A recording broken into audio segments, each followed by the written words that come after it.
remember I talked about tribes and I talked about lanes. Well, when you're thinking about your LinkedIn summary, remember I mentioned you want it to be your professional heart. I'm going to show you a couple of examples of profiles that I've done for people. This is something I regularly do. I write LinkedIn summaries. For the sake of confidentiality, I actually pulled up a Word document, so I'm not going to label these folks with their name. I'm just going to give them a label, a tribal label or a lane label. Okay. I'm going to go through a couple of them just for the sake of time. But if anybody actually wants the document that I'm going to be reading from, you're welcome to email me and I'll send it to you. There are 5 sample profiles that I'm going to be showing you in different sectors. And let me give you my email address, which is actually up there too. Shira at purposefulhire.com. So there can be 5 that I'm going to have, but I'm only going to read you 2 of them for the sake of time. And listen, this is my style, okay? Because I tend to copyright, and this is kind of how I do it. Obviously, this needs to be your voice. Write it however you'd like to. But this is what I feel kind of works because it tends to have a philosophical tone. So this first person is a business development executive. In fact, in his resume, we actually did B2B and B2C, business development and sales executive. That was kind of a specific, but I wanted to show you in general. I'm going to read this because for the sake of the video here and also for those of you in the back row. And you'll kind of, I think, see the flow. I'm going to start very high level, very conceptual. Competition in today's global marketplace is a race for innovation, diversification, and customer loyalty. Customers are inundated by competitors who are fighting for their share of the pie. If we care enough to ask, customers will propel us to take calculated risks that create perpetual value and compel them to stay. I am a global BD strategist and hands-on leader who drives business growth one delighted customer at a time. And then the heading says, my strategic business development philosophy. B2C sales is about deeply understanding your customer. B2B sales is about deeply understanding your customer's customer. Customer intimacy is about listening first, leveraging capabilities second.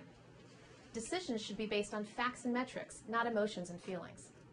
Employees should be passionately encouraged to deliver exceptional service and rewarded, not rebuked, if they make the wrong decision with the right intentions.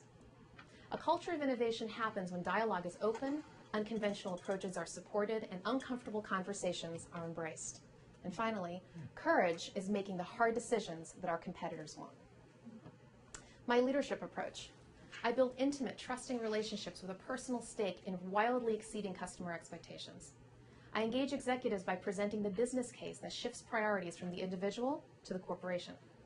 I create career-advancing opportunities for employees that recognize their passions, not just their productivity. And then my successes.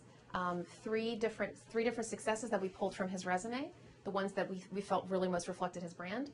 Handpicked by the CEO to lead the company's largest and most profitable business unit with full responsibility for P&L, strategic growth, and business development for a dynamic division generating over $100 million in annual revenues.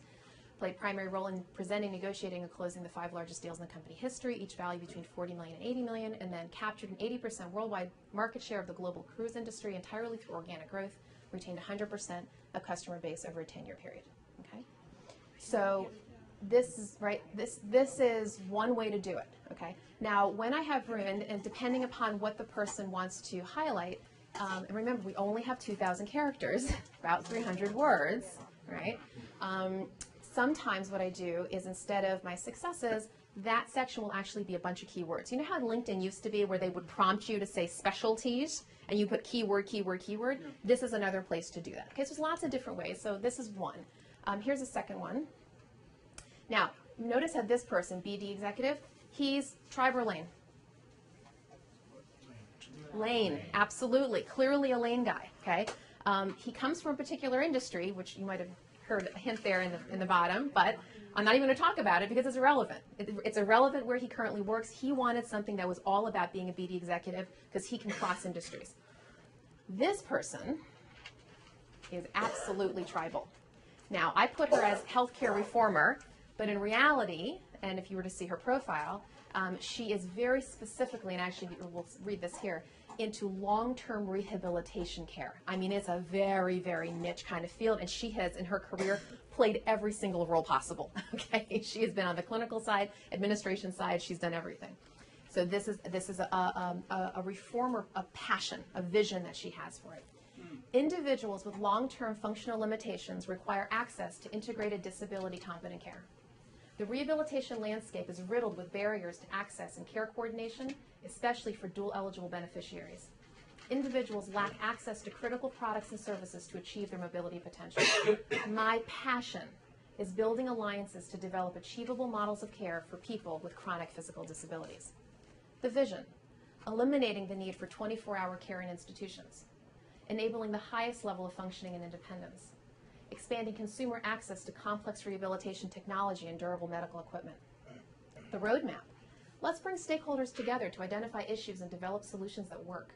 Let's connect clinicians, CRT companies, third-party payers, policymakers, accreditation and certification bodies, professional societies, and educators. Let's break down silos in coding, coverage, and payment and replace them with workable policies. Let's develop materials for the next generation of clinicians and suppliers to care for patients. My story: I'm an experienced rehab professional and a long-time patient care reformer. I am a lifelong learner, connector, and advocate for justice and equality. I have worked on every side of the aisle and understand the intricacies of our policy quagmires.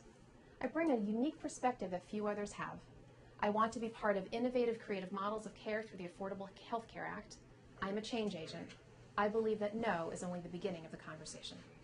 And then in this case, we have all of her competencies, right, her key skills, so that she can be found. Okay, because you can see, I won't even go into them. They're very, very complicated. Now, does this give you a sample of a flavor of what I'm talking about?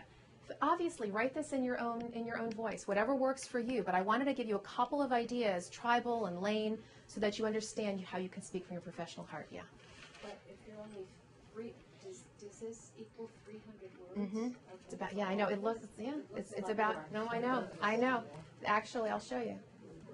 Yeah, I'll show you. Trust me, it all fits. And also hearing that, I don't know. Words 283 and 1,988 characters. And I'm always looking at this line, right? Because I always have to come right under. I have to come 2,000 or less. So I'm constantly using the word count. But also, It's both. About 2,000 characters, approximately 300 words. Yeah. But I've always heard the message, recruiters, whatever, they have X seconds to look That's at true. whatever. I'll explain. So this is a long I'll read. explain. Yeah. I'll absolutely explain that. It's a great question. So here's kind of how it works, right? When a recruiter is looking, because I am one as well, I know how this works. When a recruiter is looking at somebody's profile, no, they're not going to sit there at first glance and read every single word. They're going to do that on the second run. What they're doing in the very beginning, right, is figuring out in that 2-second glance, do you fit in our tribe? Do you fit in our lane? Are you worthy of taking a second look? Is it worth my time to do that? It's the same thing with resumes. Anybody ever been a recruiter or recruited for anybody? Okay. We have the A pile, the B pile, and the C pile. A pile means what? Talk to them. Talk to them now. Yeah, these are like hot people. We want them. A B pile? Maybe. C? No. It's the same thing with LinkedIn. We're going to go through, we're going to do an initial search, and we're going to come up with all these different profiles, and we're going to go, oh, boom, boom, boom, and just very quickly. And then, because for those of us who actually have subscriptions, we actually have, if you have a subscription, you can create folders in LinkedIn. So what I do is I would create a folder, ABC client, right? And I would save that profile, my A profile, maybe even my B's, into that folder, and then I go back. And then I would do a deeper dive and figure out, oh, okay, so who is this person? What do they really want? Do they really have the skills? Do I think that they have the interest in doing this kind of work? That's when the profile means something. So do you look at, in that first few sentences, the very top section? Mm-hmm. Or do you go down to... It's sort of everything. Whatever? It's sort of everything. Okay. It's a quick look at the title, right, just to see is that something that's even on point. I might look at the summary just as a quick sort of, how did this person sort of frame it up very fast, but then I'll jump right down to the experience, right, and go company, title, all the things that the employer is asking me to look for, I go, right, and then make a quick decision, put them in a folder, then I'll go back and do a deeper dive. Makes sense? Yeah. Do you judge profiles that you look at by whether, like Eleni's summary, it's, just the... I will tell you something. If somebody writes a passionate profile, it impresses me because, number one, they took the time to do it. They're speaking from their heart. They're actually saying something. It's almost like a pre-interview. Think of it that way. It's the answer to the tell me about yourself question right there in your summary. Okay, there it is. TMAY that they talk about here, 40 plus, there's your TMAY. Tell me about yourself. Want to know? Read my LinkedIn summary. That makes sense, yeah. Let's change it all for government because, or for, government contractors because a Sure. lot of times, I've interviewed people and, one of the different people, invariably somebody is going to say, you know what, we're contractors, we're not advocates. That's okay. That's a great question, and I thank you for bringing that up. I would say that the style that I'm showing you here is the bell curve. Okay, will fit most situations. Government contractors, and that's very, very unique to DC. This is being videotaped, so there are going to be people watching this from other places that won't get what I'm talking about right now, so we'll sort of talk amongst ourselves. Sorry. In the government contracting world, they are much more focused on your resume and on the keywords than they are on anything else. So you're right, that whole passionate kind of a thing usually isn't going to apply. Why? Because the government said to the contractor, give me this. And by the way, just this is not a resume workshop, but I'll throw this one in for free.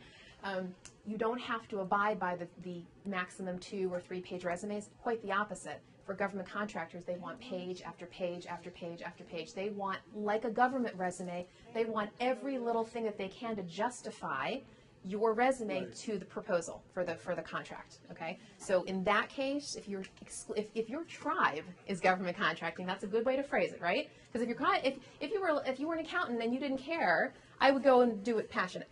But if you know that your tribe is government contracting, I would definitely say, lots of keywords, accomplishments, just sort of get it all in there, put everything you can in the experience section of your resume, and just make it very, very easy for them to say yes. Now, you don't know, of course, what the client's looking for, but in LinkedIn, take every little bit of room that they give you and fill it up with keywords. That's a great question. Okay. Other questions? We got a few more minutes, actually. Oh, my goodness. Normally I got tons of questions. Okay.